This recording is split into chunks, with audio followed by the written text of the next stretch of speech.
You talk about baseline behavior and how it can be used to detect cheating. That's right. Tell me more about that. All right, so baseline behavior is like, for instance, if you know somebody for a year, 2, 10 years, and they've been consistent in their behavior. They get up the same time. They do the same thing every day. They wear the same clothes time after time. They wear the same cologne. They wear the same watch. They wear the same everything. In other words, they become predictable. If at some point in time their routine changes, and I don't mean just like, something similar or something minor rather. I'm talking about significant. Now, has this person been a consistent weight since you've known them? Have they worn their hair a certain way? And I'm talking both men and women here. Now all of a sudden they want to start trimming down. Maybe they want to get a boob job, or they get a different hairstyle, or they start dyeing their hair. Anything at all about a physical appearance that goes above and beyond, or above and beyond what they would normally do, how they would normally care for themselves, could be, and more than likely is, an indication. Why? Because typically when someone starts getting attention from someone else, they feed off that attention.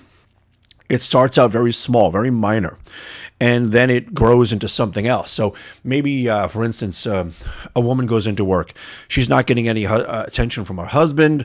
He's just not attentive to her anymore. Now, some guy smiles at her and says, "Hey, you look very nice today. You look very pretty today. Nice smile, nice dress. How's everything at home?" Anything else like that at all. And that's all it takes. Now, all of a sudden, maybe she starts curling her hair, or maybe she starts wearing her makeup a little bit differently, and she starts buying new clothes, and now she starts losing weight.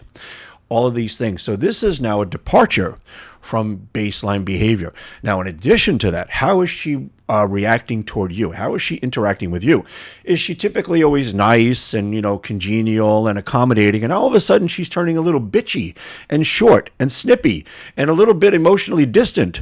And you'll be able to feel this. Now, these are all indications that something is more than likely going on, and more than likely, since 93% of affairs start in the workplace, it has something to do with somebody he or she has now encountered and is now, we'll say, communicating with at work. And it always starts out small. No affair ever starts out big. They all start out very, very small. That's why it's important to pay attention to the details. It's the little things. There's nothing bigger.